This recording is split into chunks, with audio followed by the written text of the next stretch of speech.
welcome back to the Holosky podcast.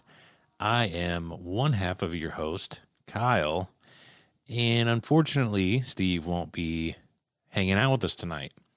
So everybody send him mad love because he's currently going through COVID and influenza A, and apparently that's a pretty nasty combination. A bunch of guys that he works with have it, and it's put a couple of them in the ER with like 104, 105, 106 temp, which is pretty nasty. It's nothing that anybody wants to deal with, so send him all the love.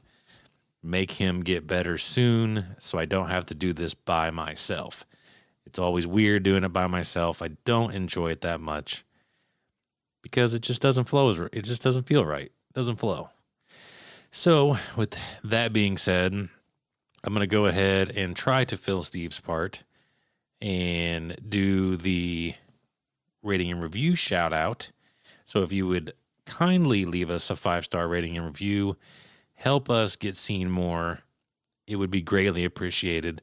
This one comes from Midwest Nader, and he also, well, he doesn't necessarily agree with me, but if Steve is going to cut his hair, he suggests in his 5-star rating and review that he cuts it into a legendary mullet. So thank you for that review. And Steve has cut it into a mullet before, and it was legendary. So if he doesn't leave the hair, then yes, he should cut it into a mullet. Other than that, it's unacceptable, and we cannot have that. Steve must maintain his amazing hair. If you would like to submit a story for us to use on our Thursday listener experience show, you can do so by writing out your story and sending it over to the email, which is going to be holoskypodcast@gmail.com. You can call or text the holophone, which is going to be 618-556-0837. If you want to send us cool stuff, weird stuff, haunted stuff, whatever, you can by sending it to Holosky Podcast, P.O. Box 145, Fielden, Illinois 62031. If you want to support us, you can on Patreon. We have a Venmo. You can put a little bit of change in for us. That stuff goes a long way. It really helps out a lot. Other than that, just share the show with everybody you know. That helps us the most, and we will always and forever appreciate that stuff. So with that being said, we are going to dive into today's episode, which is going to be about a gentleman named Billy Meier. Now, Billy is an alien contactee who seemingly is able to predict almost everything. It's kind of ridiculous. But a little bit about Billy. His real name is Edward Albert Meier. He was born February 3rd, 1937. He was born in the town of Bullock in Zurcher, Unterland. I am not from that area, so I apologize if I absolutely destroy any of those names. Billy actually ended up leaving public school systems before he finished the 6th grade. He seemed to have a troubled youth as he began to get into trouble throughout his teen years, which a lot of people do. He was actually arrested and sentenced to prison, though, for stealing and forgery, apparently. Although we elaborate a little more on this later on. But apparently Billy was, it seems like there's a couple different reports here. One states that he gets out of prison like a normal person. The other one suggested that he ended up escaping prison. And from there, he crosses the border to join the French Foreign Legion. From there, his troubles don't stop because he ends up going AWOL to head back home. In 1965, he ends up losing his left arm in a bus accident in Turkey. Eventually, he settled down with a Greek woman and has 3 children. His nickname actually came from an American friend, not ancient, an American friend who told him that the way he dressed reminded her of Billy the Kid. So now that formalities are out of the way, you have a little bit of context of who Billy is. it seems like it just seems like a very interesting story once you get past the surface, even right off the rip. Like hearing of a guy who almost in all of his predictions has gotten them right.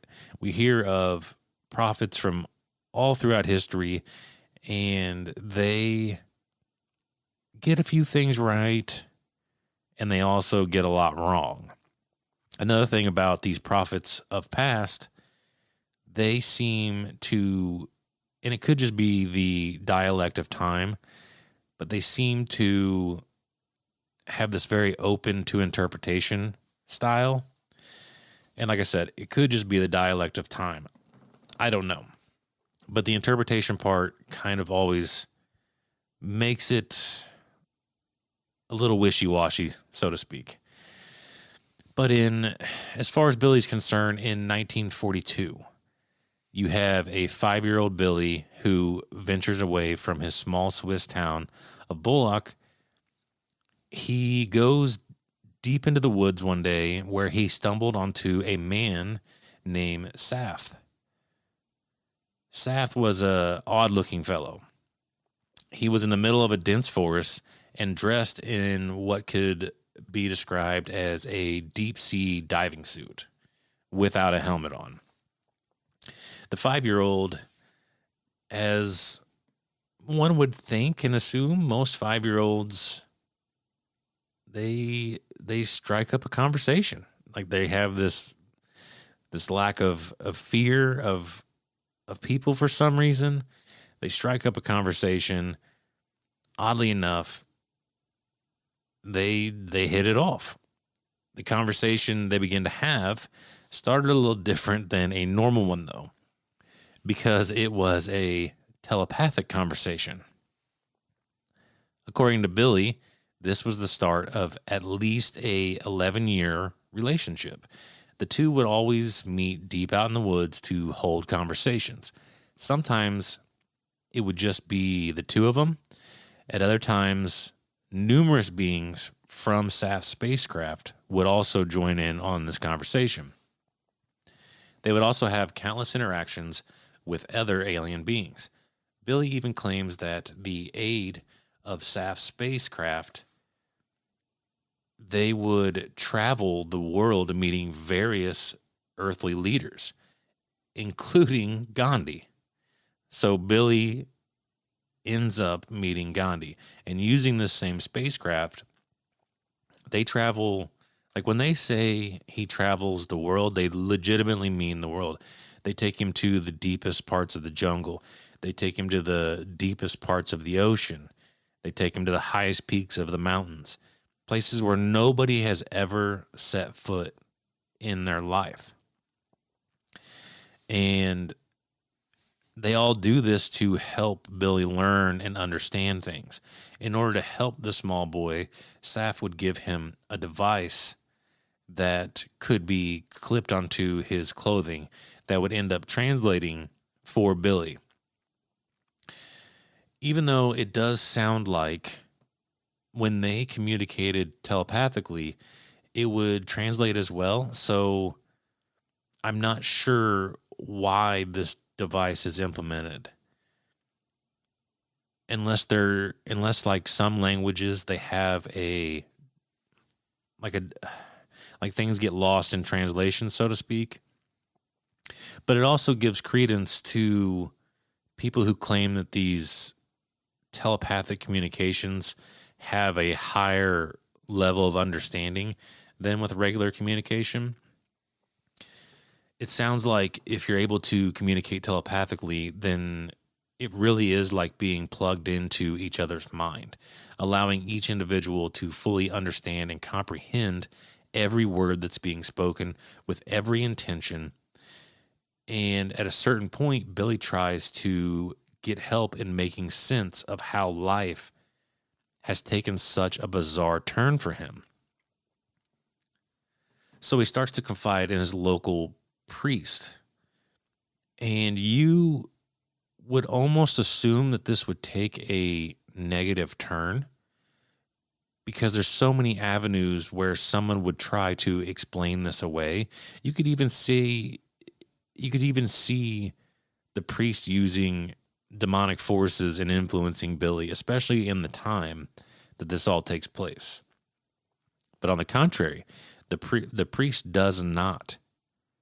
He said he's had telepathic communications as well and begins to support Billy on his journey, which is utterly unheard of. He reassures Billy that, hey man, you don't need to be afraid. You're safe. You need to have these conversations with them and see what they are to tell you. I don't know if maybe the priest is under the assumption that they are angelic in nature. I don't know. But it also makes you wonder if Saf and these beings almost saw this coming and brought the priest in on it, or actually had conversations with him, or maybe the priest had conversations like what Billy was having with Saf and these other entities. So because of this interaction with Saf, a 7-year-old Billy would mentally evolve to that of a 35-year-old man, claiming that these journeys with Saf would take him through not only space, but time as well. He actually would see himself in previous lifetimes and being able to witness the future of the world. As this continues to unfold, Billy becomes aware of a simple fact. He's been placed here on Earth to assist in mankind's development of their consciousness. So he begins writing down everything he learns and sees on his travels. He begins creating works on meditation and moral codes of conduct, detailing principles by which humans should live their lives. He also apparently wrote an open letter that would forewarn of disasters and wars that would sweep across the planet if we didn't wisen up. Which brings me to a thought. What if these entities have been trying to help with our consciousness forever now? Because it sounds like Billy is having the same revelations as some people of religion. You can clearly see the parallels here.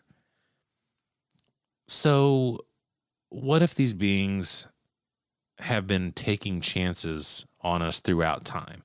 They keep picking people to help in the development of our consciousness. However, because of where we are at that current moment in time, we haven't been ready for this kind of leap. Maybe we're there at one point, which I could clearly see because back in the day, not that long ago, like we've talked about many times, people believed in a lot more than they do now. They had all types of spirituality to them, but along the way, we've obviously lost that. We're not connected to nature like we once were. We don't have as solid of religious beliefs as back in the day. Not that everybody is the same way in today's world, because some people they're very dedicated to, their belief system. But it seems like on a generalized level, that has started to be forgotten and pushed to the side. But according to research, because of his knowledge at the age of 14, he began to separate himself from other children, which, I mean, it definitely makes a lot of sense. But now at that point in his life, he's turning into the weird kid. And bullies start to kind of target him and pick on him. One day, a woman ends up slapping Billy with a towel, to which he responded with the same in return. But with this story, with this section in Billy's life, I'm almost wondering if he didn't straight up just blast her, because this apparently is what lands him in prison at the age of 14. So I for the life of me, I can't wrap my brain around you smacking somebody with a towel after they smacked you with a towel, and then you were the one that gets put in prison.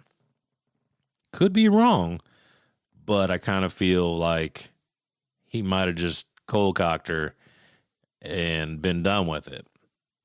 Anyways, from there, like I stated in the beginning, he would join the French Foreign Legion. This, according to him, was not what he was into, and he leaves. Apparently, he would set foot across mountains and deserts, traversing many countries and finding himself in the Middle East. From here, he decided to take on a interesting career choice in pursuing serial killers and mass murderers, bringing them to justice.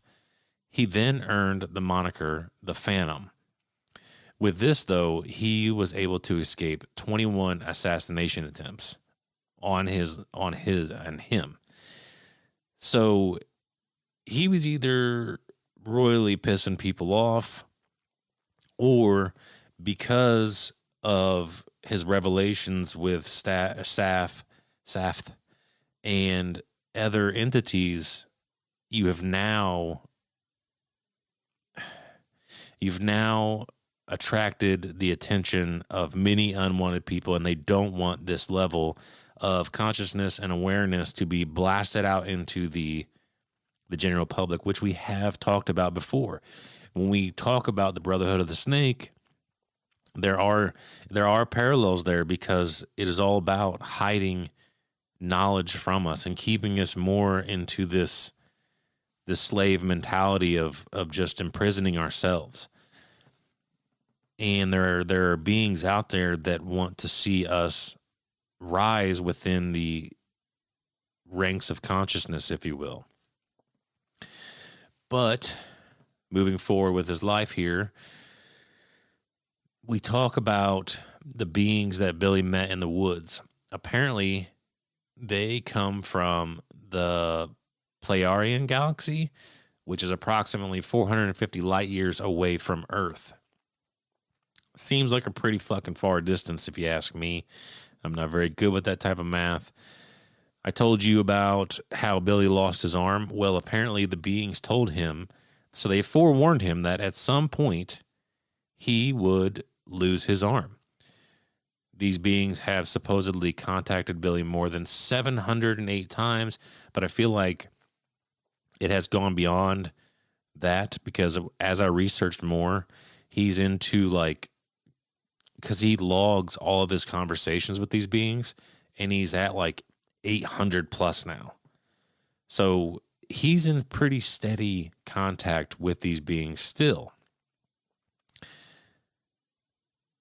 These beings told Billy that humans have the same ancestors as them. All beings in the universe in the form of spirits are evolving to be more godlike. So the beings that apparently are undergoing this evolution are roughly 40 million years old. Humans, on the other hand, so we are not, according to them, we are not undergoing this evolution to godlike. We are much younger than they are. So obviously we would have a lot more to learn and to understand than them, because we are, according to them, 10 to 12 million years old. Which I'm sure somewhere out there that information can be debated. I, on the other hand, I'm just relaying the information that I've been able to find. They also tell Billy of how humans mainly come from other planets, which took place about 300,000 years ago. The indigenous people of Earth were far less civilized and were then killed by the foreigners, which by our nature today sounds about right.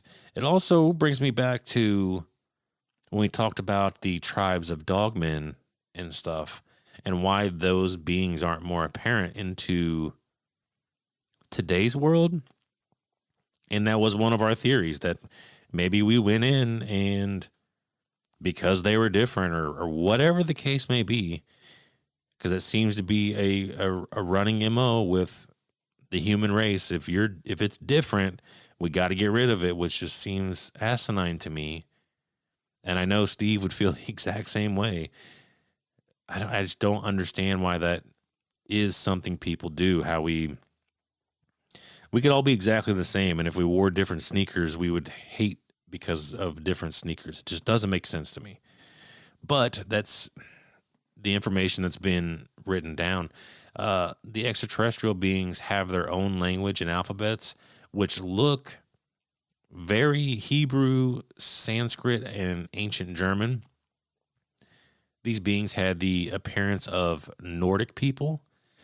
They claim that the Chinese races came to Earth from another planet about 23,000 years ago. According to this, the Chinese race made Earth their 9th planet of residence. So in 1975, Billy went for a trip with the beings to Saturn. He supposedly takes photos, and they say, and I'm not exactly sure what's being referenced, but they say it was 17 kilometers in diameter with a capacity of 140,000 beings. And actually, now that I think back, I believe what's happening is they take him to Saturn there, and there are ships that are stationed there.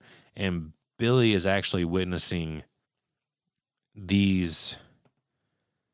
And I think we get into it in a little bit, but if not, they are almost like rescue ships that if there was some type of catastrophe, that these beings would be able to vacate some of the humans from Earth. And I've seen some of these photos, and man, some of them are fucking crazy. And then there's some of them where you really scratch your head, because at first I was super excited. I saw this picture, and it was of a fucking pterodactyl. Not kidding you. You could clearly see that it was a pterodactyl. However, people start to dig into it like they do. And when they did, it also looks like the front cover of a book. There's clear distortion to it. And these photos would have been, I mean, think about it. They were taken in 1975. Some of the UFOs that Billy has definitely look fake to me. And supposedly, by some people's accounts, he was really into like model building UFOs. And he would throw them in the air like a frisbee and take pictures of them. But some of the debunkers claimed that you could see screws, like household screws, in these photos. And I've seen the photos, and there's no fucking way you're seeing these screws. So there's obviously some back and forth issues going on with these photos. And it just, I don't know. Like it made me wane back and forth on Billy's credibility. You know, is this a guy that's actually taking pictures of craft? Are there people? Because if he is getting these things right and he is making contact, I could 100% see the intelligence community releasing photos that are clearly fake, so people would find them and be like, oh, this guy's a hoax. Is Billy, because he claims that he doesn't care about like the recognition from doing all this. So is that a lie? Is he fabricating some of these photos to remain relevant in the UFO community? I don't know.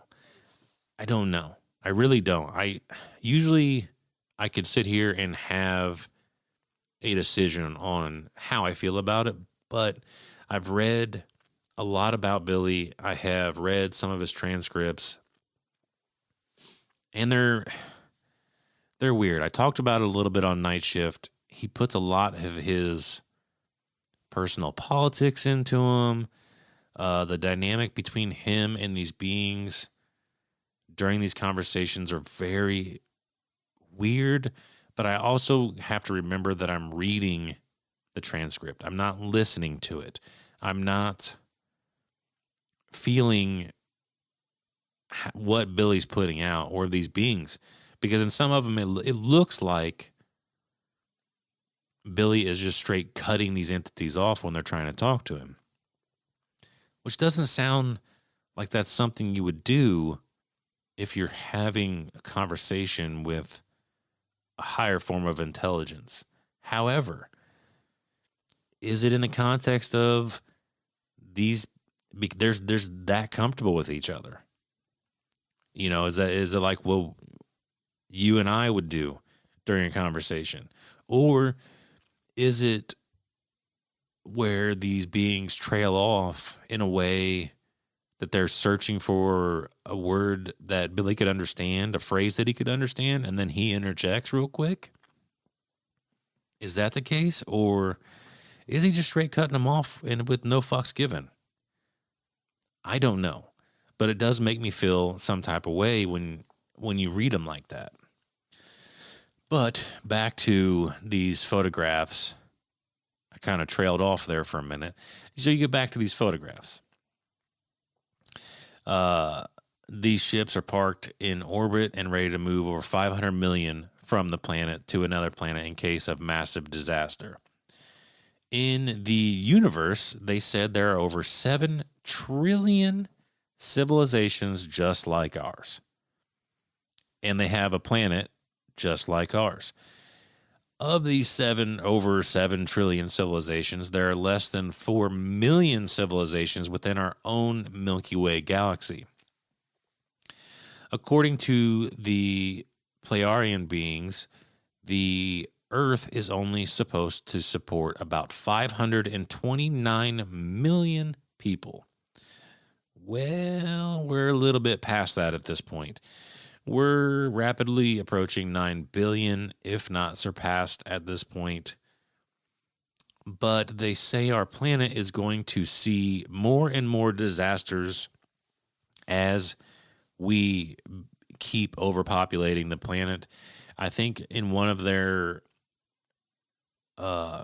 projections, they said that if we get over 10 billion people, we will set off a string of cataclysmic events that will essentially be our downfall.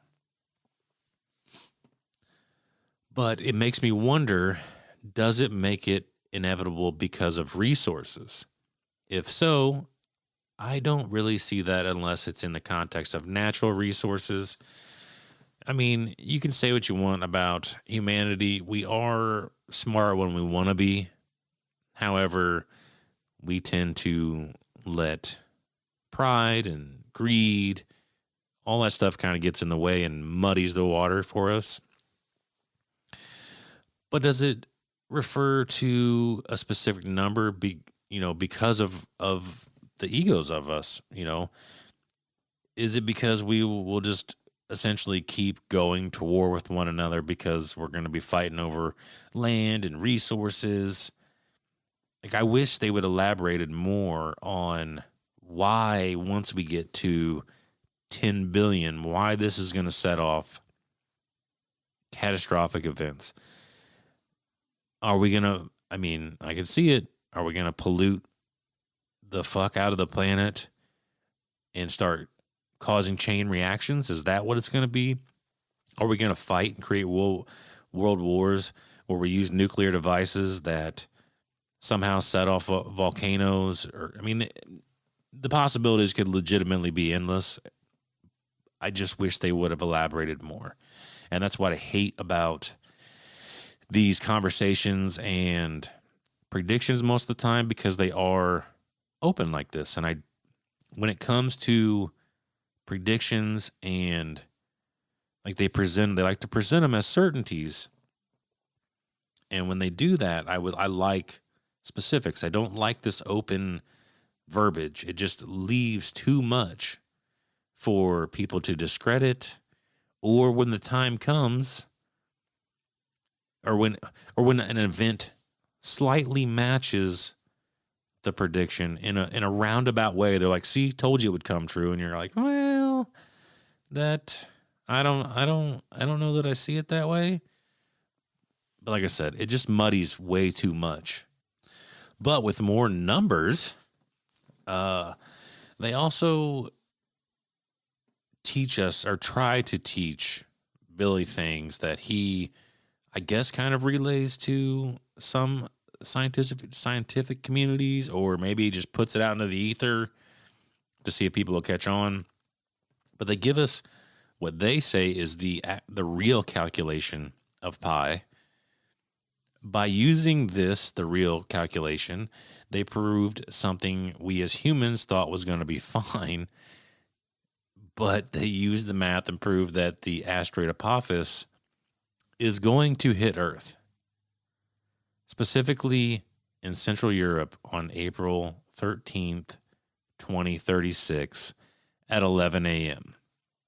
Later on, as I was watching an interview, the interview was recent, so I don't know which way it's going here, but it gets described by Billy in 87, I think. I'm not sure. We'll get into it later, but it gets described by Billy as Apophis is going to hit Earth in 2029 or 2036. So the way it gets questioned is like, well, what does that mean? You know, is this one of them open things? And it's no. Apophis is it's on a direct path to hit our planet. If for whatever reason it misses our planet in 29, it will swing back around in 36 and hit the planet. But moving on with more numbers here, the golden number was actually used to build the pyramids. These original ones were built by beings from Orion. Now, the original 3 pyramids on the planet, the first of the first, were Giza, however you want to say it. I know I've been bullied about that before. There is one buried in the Gobi Desert, and there is another one which is in the sunken city of Atlantis that is reportedly in the Bermuda Triangle. And what I find curious about this is we hear a lot about Atlantis. Not so much about the Bermuda Triangle anymore, but I wish Steve was here because Steve would be able to weigh in on this. But I know he did an episode where they talked about an area around the Bermuda, if I remember correctly, where people were approaching what could be Atlantis, and they're being killed by beings there.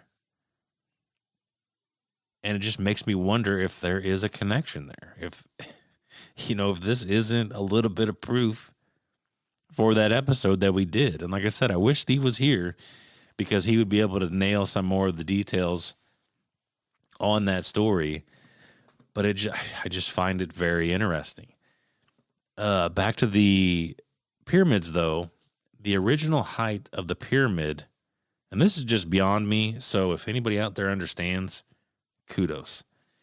The original height of the pyramid should be 152.955347 m, which is 1 billion times of which is 1 astronautic unit.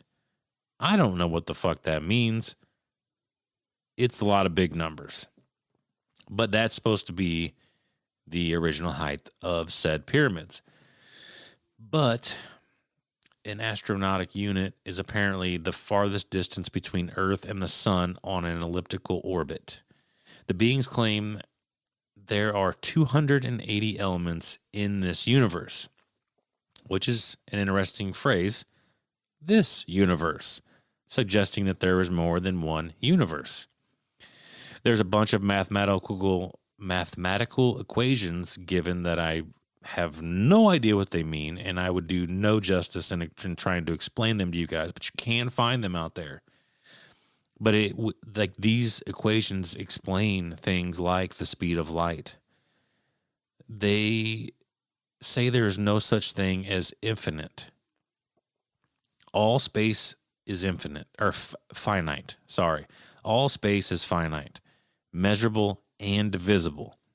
There are 7 fundamental forces of this universe: gravitational force, electromagnetic force, strong nuclear force, weak nuclear force, dark matter force, which is currently unknown to humans, dark energy force, currently unknown to humans, and fluidal energy force, which can also be referred to as the human spirit. This is also unknown to humans.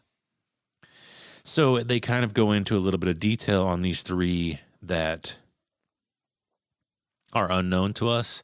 Apparently, the dark matter force refers to the universal binding force of the basic fabric at a subatomic level. Very interesting. I literally just watched a scientist speak on this. He said our entire understanding of the universe is flawed because we all think it's made of atoms, and it is not. It is made of dark matter. So very bizarre timing, to say the least. Like, I literally watched it an hour before I'm doing this episode. So at the first level, you have, on these subatomic levels, you have the protons, neutrons, and electrons. You move to a lower level, you have quarks, subquarks. 6th lower level, you have the Higgs bosons, which undergo rapid creating and decay into other particles. 7th lowest layer, you have nodes of basic fabric in the universe. These nodes are places for accumulation or creation of matter in the universe. Then you go another 7 layers further down, which is going to be negative space and negative time, which is apparently how the fluidal energy or the human spirit works. The dark energy force is the universal centrifugal force, which is responsible for the current expansion of our universe. The current expansion starts at the center of the universe and is called the central creation core, which is a double helix shape with a diameter of about 7 light years. The universe apparently undergoes expansion in 311.1 trillion years, which is called one great time. Kind of fucking weird name there.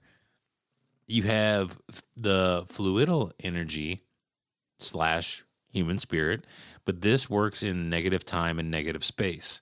This energy works in the opposite electromagnetic energy does, because with this you have similar polarities actually attracting and opposite repelling each other. According to these beings, you can also time travel. And we hear there's a mixed bag here when we talk about time travel. Some beings are like, nope, not fucking possible. Other ones are like, yep, done did it. So it makes me wonder if when these things talk to us, they're talking from, which makes sense, they're talking from their current base of knowledge. But according to these beings, you can time travel. So there's a couple different ways. The fluidal energy or the human spirit has the ability to travel insanely fast, which is very curious because we hear about it all the time, just in different aspects of the community. You know, the astral projection, all that shit. They're kind of saying, hey, yeah, you can definitely do it. But apparently this way, if we figured out how to travel with our human spirit, we can traverse the universe insanely fast. Which also brings me to another point, now that I just think about it. We've talked about in certain episodes where beings are soul harvesting us. What if that is the case and they're using our fluidal energy to power their devices for travel? I mean, as much as I hate to say that, it kind of makes sense. And it's gross. I don't like it. What do you guys think? Let me know. But here's another fucking equation that I'm never going to understand. They write C times 10 to the 7,000th power. This apparently is the equation for the human spirit. I have no idea any of those values or how it's even applied, but it's extremely interesting that there's even an equation out there on this subject. The other way that you can time travel, you can change the status of objects. You can add chronons to the objects, which will displace them to the past. Removing chronons from an object will push them into the future. Chronons are time particles. From there, moving back a little bit, we talked how humans got here. Billy digs a little more into this about the human origins of the planet, which would be a very interesting talking point with beings of higher intelligence, if you will. But it's very curious, and we'll touch on that here in a little bit. But he ends up talking to another entity, because I think at some point throughout his years, and it may have been that original 11 years with Saf, I think Saf passes away. But he ends up talking to another entity named Ta. I'm going to call him Ta, but it starts with a P. It's Ptaah. I'm just going to say Ta. If you don't like it, sucks. But Billy asks which is the oldest of people and who is the youngest. Ta goes into a bit of detail here, stating that the first three people here were the red ones, the brown ones, and the white ones. Around 22 million years ago, and this is terrifying, the destroyer had done its work on the Larian home systems. The ones of other colors came much later to the earth, including, which is biblical here, including colossi, giants, titans, and the dwarfed. Oddly enough, around 21,000 years ago, where these beings lived, the shores of Sonara Lake, the embankment broke and washed everything away, which sounds extremely familiar, doesn't it? Sounds like the Great Flood. Ta goes through the entire list of races on the planet and when they arrived here. Sumerian, Incan, the Atlanteans. And then he even touches on the different cities of Atlantis. Apparently there's more than one. So you have Large Atlantis. This was between Florida, Bermuda, and West Africa. You have Lesser Atlantis.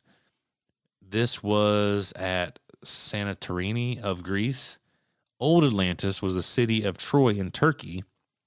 New Atlantis was offshore to Gibraltar and Egypt. Egypt was actually part of this Atlantis empire. Billy tells of our solar system and how it is a binary system. It has two suns. One is what they refer to, or one of these suns is what they refer to as a dark twin. Ironically enough, and you hear it a lot come from, I know Tripoli mentions it a lot, but you hear it out there more than just Tripoli. It's just, that's my reference point for it. But you hear about how these elites worship a dark sun. So kind of interesting correlation there as well. Billy also was told of a planet that sat between Mars and Jupiter. They called it Milana, but it is now, I guess it's now the asteroid belt. Ancient astronaut theorists and researchers have suggested that there was actually a planet named, I don't know if it was, well, it'd be what they named it. Marduk was between Mars and Jupiter, which is almost in the identical location that Billy said there was a planet. Furthermore, which I don't know where this is just an interesting bit of information. I'm sure it plays in. But Marduk is apparently a Babylonian, Sumerian, and a Mesopotamian god. Billy also told of damage to the ozone layer due to atomic testing from the 40s to the 60s.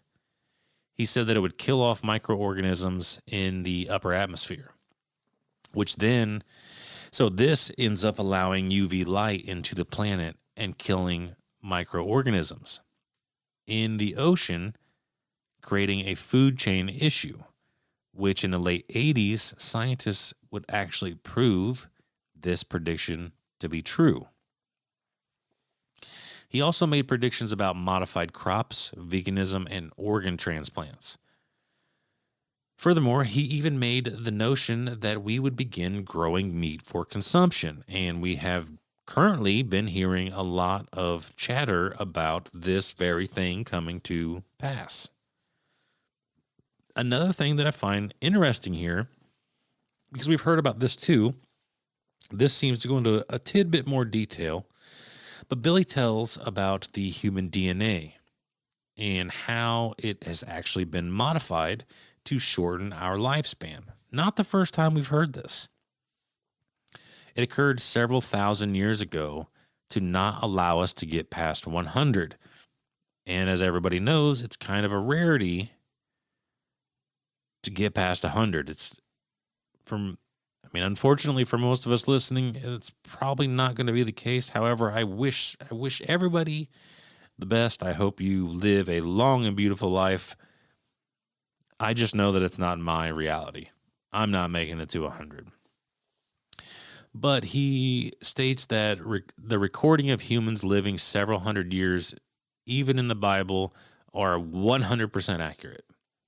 Billy says that eventually scientists will unlock this in our genetic code again and put us back to the original lifespan, which is awesome and also terrifying, because that just means they get however many more years of us working ourselves to the bone, and it sucks. Not a very promising future. I hope Billy and his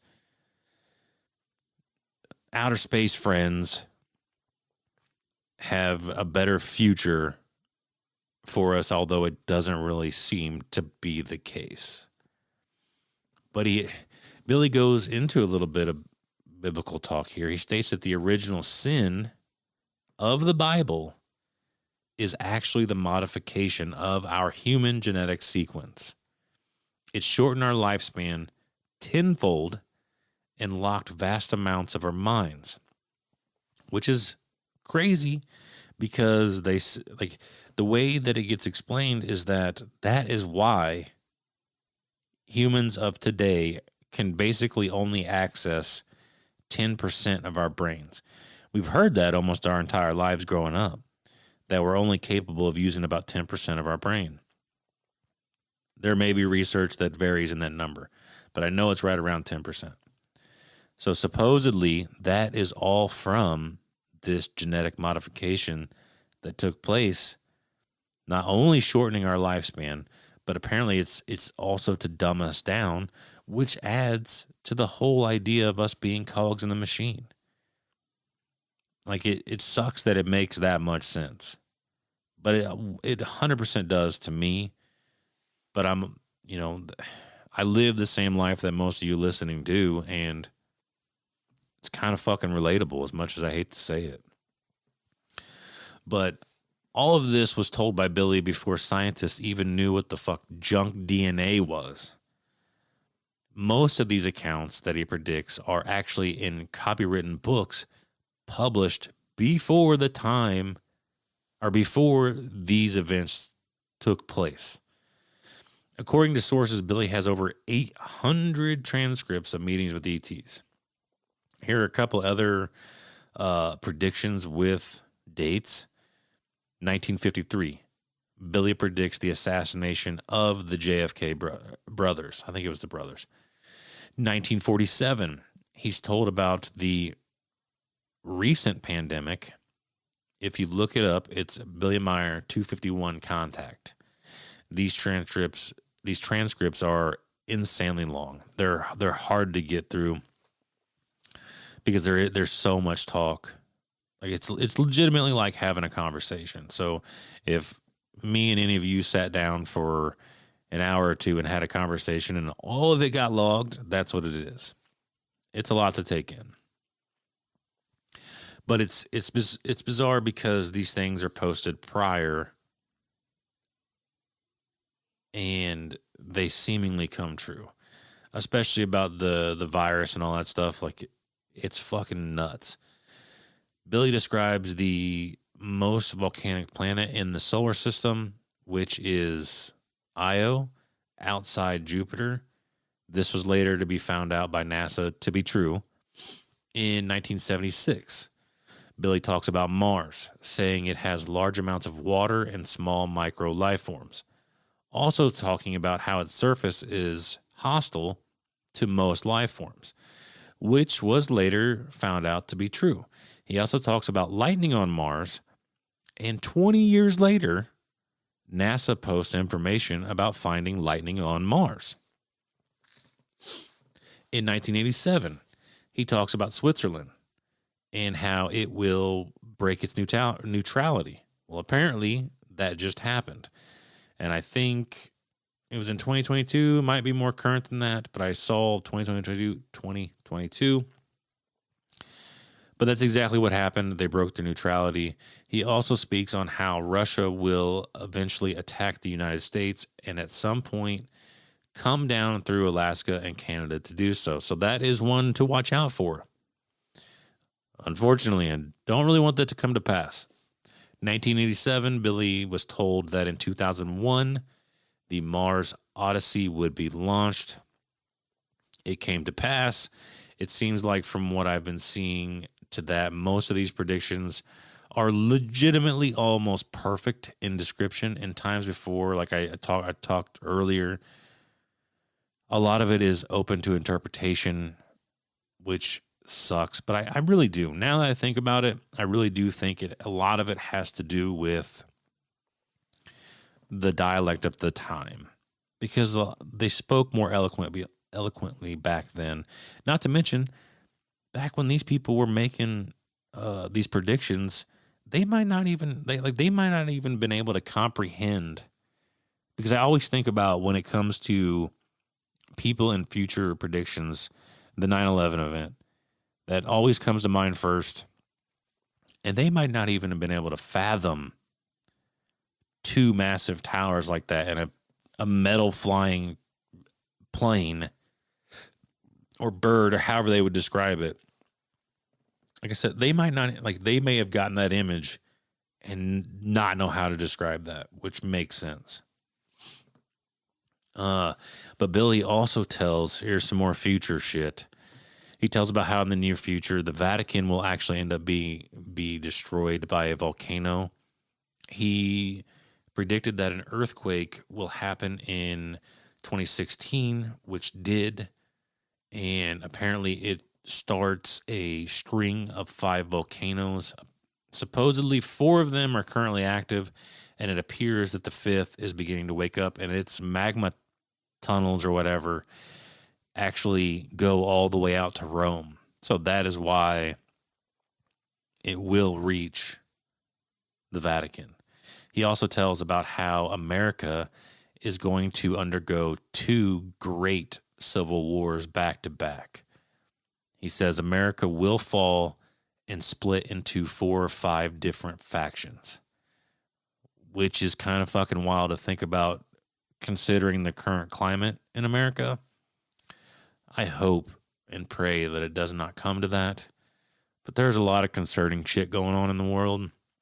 And it sounds like it's not just that. It sounds like our conflicts all over the world have to do with it. It's just all compounding on itself and creating this disastrous event.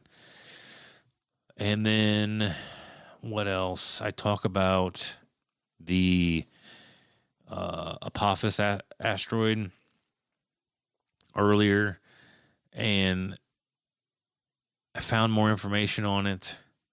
It kind of sucks, but it says that, like I said earlier, if it doesn't strike in 2029, it's going to come back 2036. Interestingly enough, the beings that are communicating this to Billy also tell him that they are not allowed, quote unquote, to interfere and help us. They do warn that the scientists of the world must come together and deflect this. They are not to blow it up. They're not to use solar sails and all that bullshit.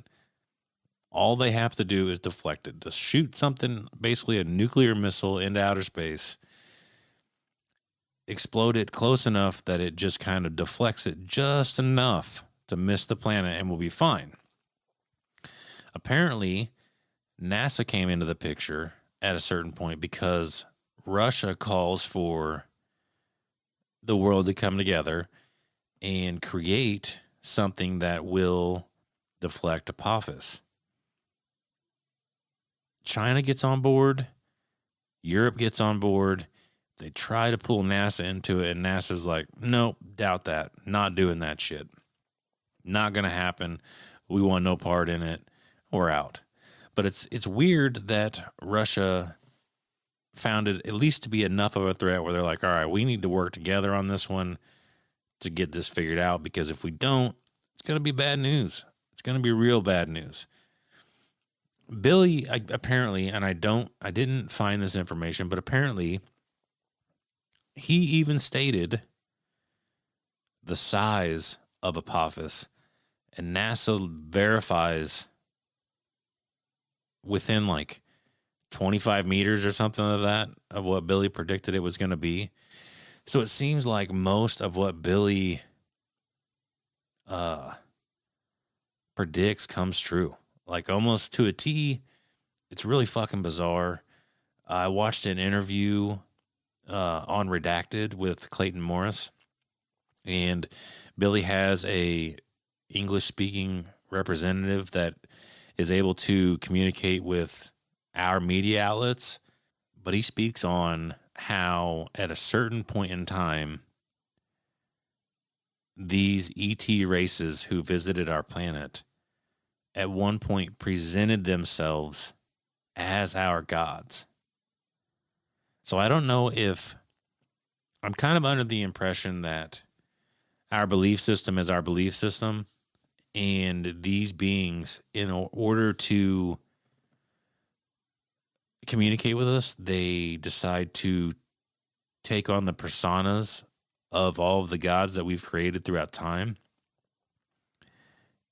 And he says that ends up creating far more confusion than was good. Like, it just fucks everything up.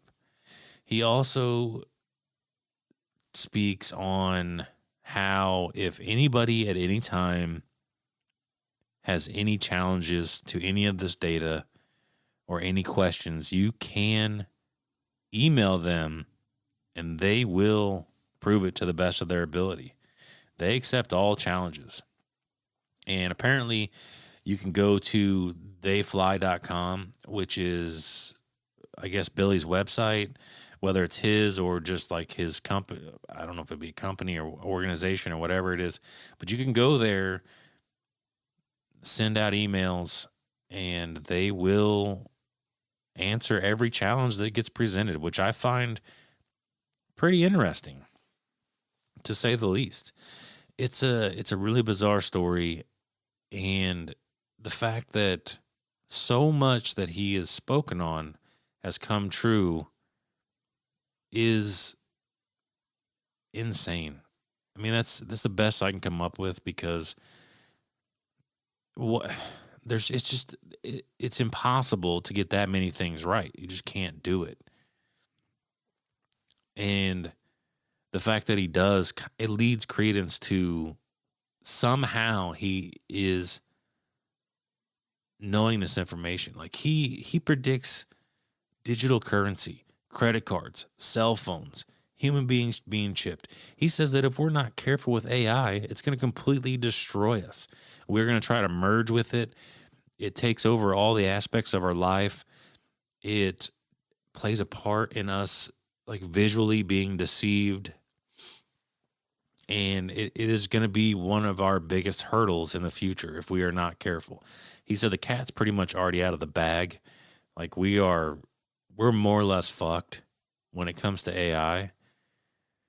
And as far as I was able to find, we have no solution to the AI issue.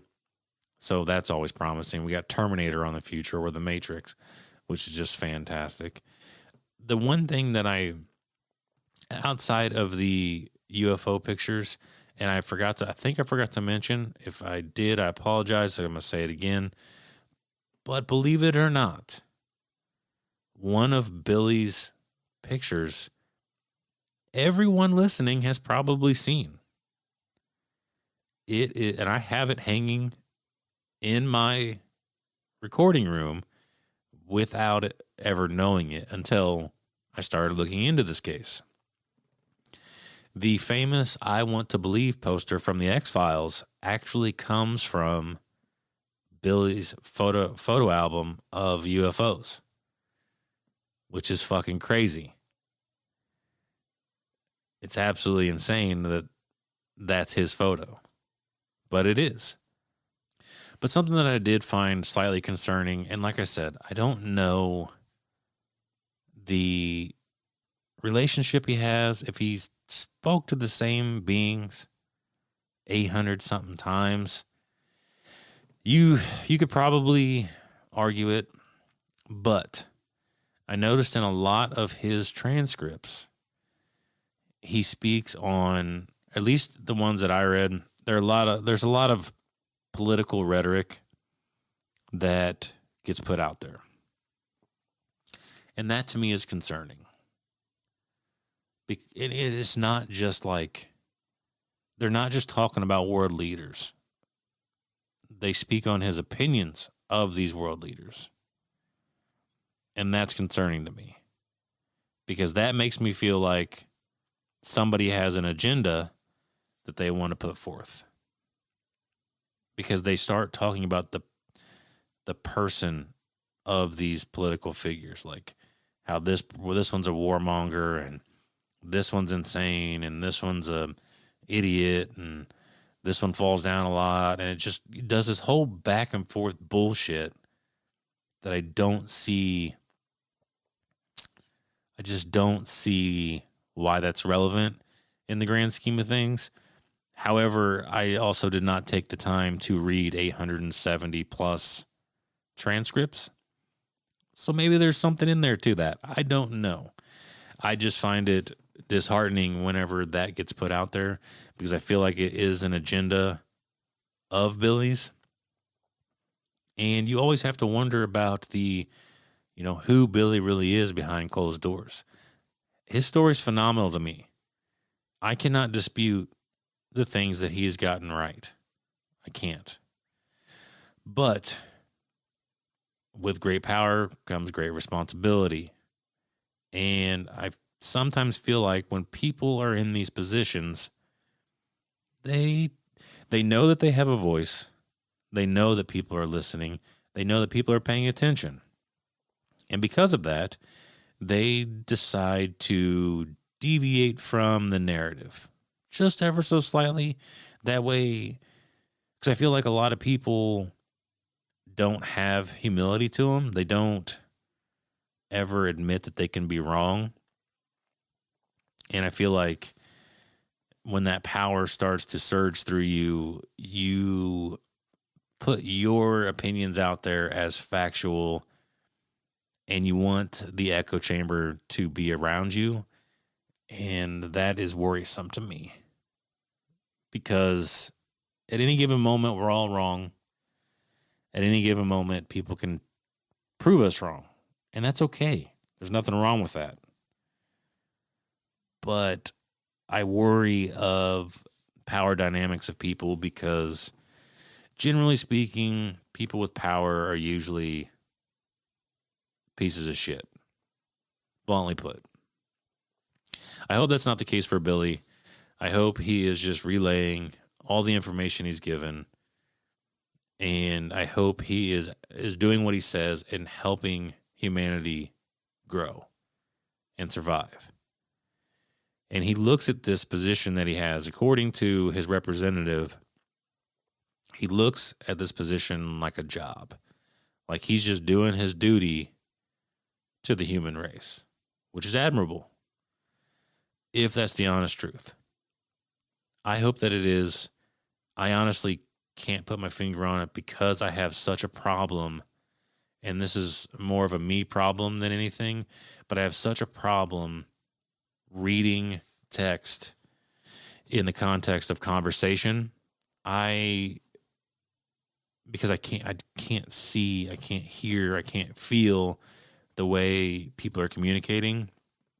And I do it a lot in text messages and stuff. Like me personally, I'll take shit the wrong way because like it's almost like your brain fabricates a tone and a voice to it, when in all reality that tone and voice is not there.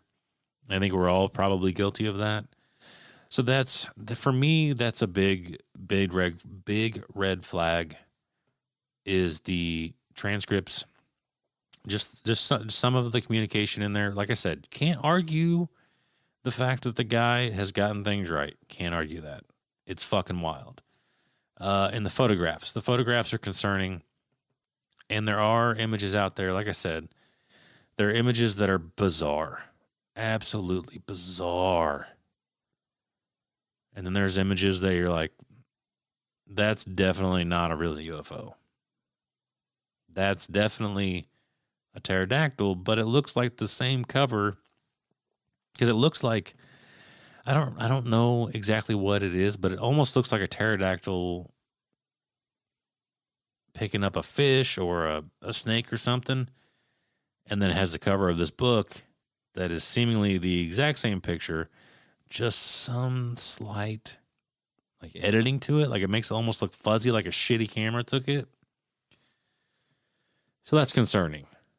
But going back to the power thing, it also makes you wonder if at a certain point in Billy's life, the attention was starting to go down, and he felt that he needed to ramp it back up again. So he started creating this. Or, like I said before, it is 100% possible that the powers that be knew he was getting too close, which would explain 21 assassination attempts, and they could have put out disinformation and fake pictures for people to catch, to discredit Billy and all the information that he's putting out. Because whether we like it or not, there's a lot of money in the future. And if Billy goes throwing fucking wrenches in that, it's going to piss a lot of people off. I don't know. What do you guys think? Let me know. Let us know. And everybody, like I said, hopefully Steve will be here for the night shift and the upcoming listener experience, because this is our normal record day, so we're going to have to move shit around and finagle things. Hopefully Steve recovers extremely quickly from the illness that he has, the illnesses. It also doesn't help his work environment taking a toll on his lungs, so I'm sure it's extra hard on him. So everybody send your best wishes and love to make him feel better. That's Holocult job one right now, is to make Steve feel better. That way he is here for all future endeavors, and it makes my life a lot fucking easier. But if you have aliens contacting you with predictions of the future, the first thing you need to do is let us know. Come on the show, tell us about it. The second thing, if they tell you that they can't interfere, ask them why and make them answer. Holosky out.